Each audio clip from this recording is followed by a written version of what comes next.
Alors, le A accent circonflexe, il se prononce comme un E de heure, comme dans l'exemple Jot, dep, jot, dep. Et avec l'accent du Nord, ça donne. Rất đẹp. Ensuite, le A sans rien, ça se prononce comme un A français, comme dans l'exemple dep, wa, avec l'accent du Sud. Et avec l'accent du Nord, ça va donner. Đẹp quá. Đẹp quá.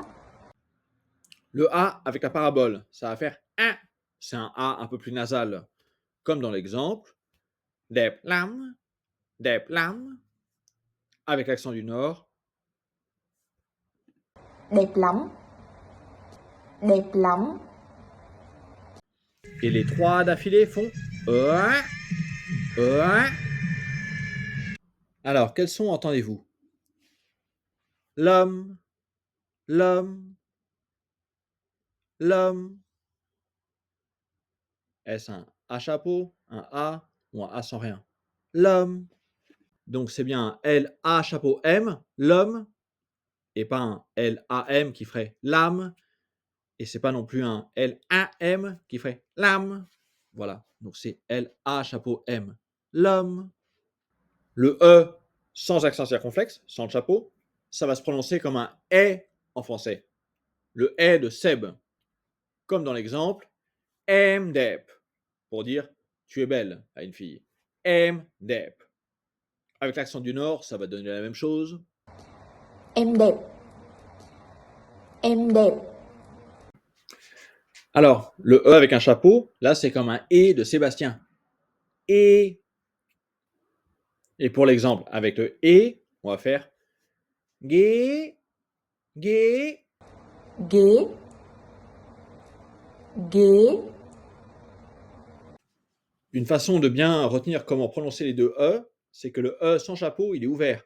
Eh, comme le E de Seb, et avec un chapeau, c'est fermé. Comme Sébastien. Et, voilà, ouvert, et, fermé. Et. Alors, comment s'écrit la phrase? M, G, M, G, M, G, wa, M, G, wa, M, G, wa. Alors, M, G, wa, ça s'écrit M, c'est M sans chapeau, parce que c'est M, c'est ouvert. Et G, là, il y a un chapeau, parce que c'est pas gay, mais G. Et M, G, wa, ça veut dire trop affreux. Voilà. M, G, wa. C'est-à-dire t'es trop affreuse ou t'es trop affreux, si on parle à quelqu'un d'un peu plus jeune. Alors, pour le O avec un chapeau, on va le lire comme un O de pôle. Pôle. Exemple avec to, qui veut dire un bol. Tô. Tô. Et le O sans le chapeau, qui va faire O, comme Paul. Donc c'est un O ouvert. O, et non pas O, mais O, comme Paul. Comme dans l'exemple, ta, et non pas to, mais ta, qui veut dire vaste. Ta. To. To. Et maintenant le O avec la virgule, qui se lit comme un E, exactement pareil que le A avec l'accent circonflexe. Donc, E, comme dans l'exemple avec la soupe fa, qui se lit un peu différemment dans le Nord. Phở. Phở. Alors, comment écrit-on le mot son, son, avec quel O? Le O chapeau, le O sans rien, ou alors le O avec la virgule? Son. Alors, son, ce sera évidemment avec le O avec la virgule, comme sun pour le soleil en anglais. Et sun en vietnamien, ça veut dire la montagne. Sun. Quel mot entendez-vous? Một, tô, phở, to. Một, tô, phở, to.